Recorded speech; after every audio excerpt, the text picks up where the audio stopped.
A independência foi proclamada de noite. A Constituição da República foi promulgada de noite. Também o subordinado aumenta sempre o preço do combustível de noite. Estamos a correr o risco de vender esse país de noite. A Assembleia Nacional tem de ter atenção de reunir também de noite para defendermos essa nossa pátria. Deixa-me aproveitar a ocasião para saudar o Presidente Adalberto Costa Júnior. Sr. Presidente, muito boa tarde. Todos de uma boa tarde para o digníssimo, espero que esteja bem. Boa tarde, Sr. Presidente. Estou bem, sim, senhor, e obrigado pela gentileza, por esta oportunidade de podermos conversar rapidamente. Sei que está fora do país, está em missão de serviço, mas o Sr. Presidente aceitou conversar comigo aqui ao telefone. Mas não fosse o nefasto acontecimento que nos tocou a todos desde o final de semana passada, eu diria que estaria bem. Sim. De um homem com representatividade, intervenção, ainda a juventude do deputado como Eliseu Monteiro, toca profundamente, tirando este elemento muito, muito negativo.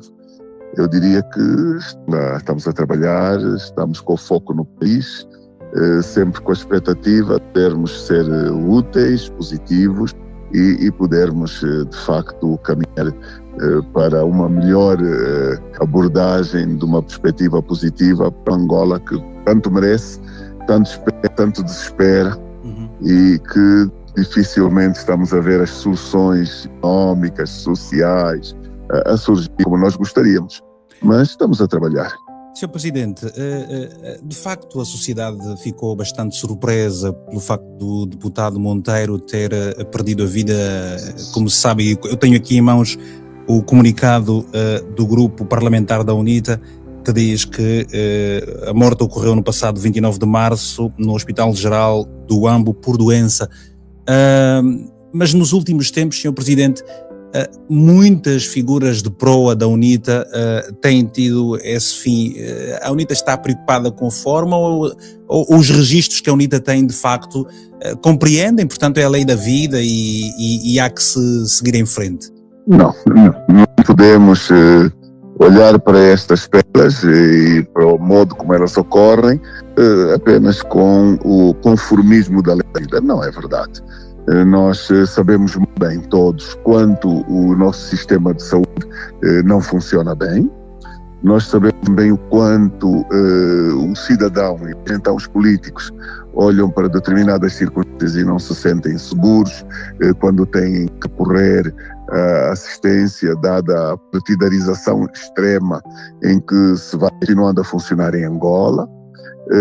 Qualquer um bom observador, se fizer uma abordagem hoje, inclusive dentro do próprio regime, vai encontrar pessoas com apreensão substantiva, quando também têm que recorrer a determinado tipo de unidades hospitalares. Significa que há aqui uma clara necessidade de nós termos a condição de virar essa pena das desconfianças, esse protecionismo exagerado de lideranças no âmbito de excesso de partidarização, onde, inclusive, dentro do próprio partido que está no regime hoje, não existe diferença daquilo que eu estou aqui a transcrever.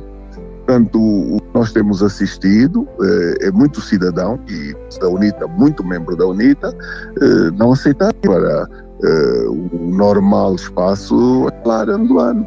E quando vai, muitas vezes vai no limite de situações que de outro modo teriam uma abordagem de acompanhamento antecipado, de prevenção inclusive, e portanto é uma situação muito grave. Sr. Presidente, eu tenho aqui uma lista, tenho aqui uma lista de de informação, por exemplo, Raul Danda, General Xiringotila, General Nós Sami, conhecemos General todas Camorteiro. estas. Agora Monteiro Bem, Eliseu. o General Camorteiro não pode trazer para essa lista, deve-lhe chamar a atenção. Isso é algo que deve ser responsabilizado, nomeadamente as Forças Armadas angolanas, porque, como deve saber, o General Camorteiro é vice-chefe de Estado-Maior das Forças Armadas, falou-se muito, as circunstâncias da sua morte ocorreram numa situação em que estava a um passo de ser confirmado chefe de Estado-Maior. Para quem acompanha Angola, e o jornalista é uma pessoa atenta, se for investigar situações destas, vai encontrar casos idênticos ocorridos anteriormente, que dizem respeito a lideranças do local. Então, no caso destes... Particularmente o caso, com exceção do caso do General Camorteiro, como se refere, e olhando para outros casos, e particularizando certamente aqui o caso do deputado Eliseu Monteiro, confirma-se aquelas vozes que dizem que terá sido envenenado e o Brasil, terá ele depois sido evacuado por Brasil, e o Brasil disse que não valia a pena porque o tal veneno que tinha ingerido era de uma condição irreversível. Confirma-se isso, só para evitar especulações? Nós devemos ser muito responsáveis por este tipo de situações.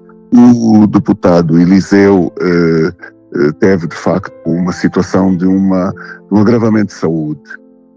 O partido, o grupo parlamentar, e eu tenho que dizer também a Assembleia, intervieram e ele escolheu, foi uma escolha dele, ir para o Brasil. No Brasil, ele teve acesso ao sistema de saúde brasileiro, onde naturalmente nada do que me está a dizer foi concluído, portanto, aquilo que me está a dizer não consta em nenhum dos relatórios, nem sequer constou da partilha que ele próprio fez durante e pós-estadia no Brasil.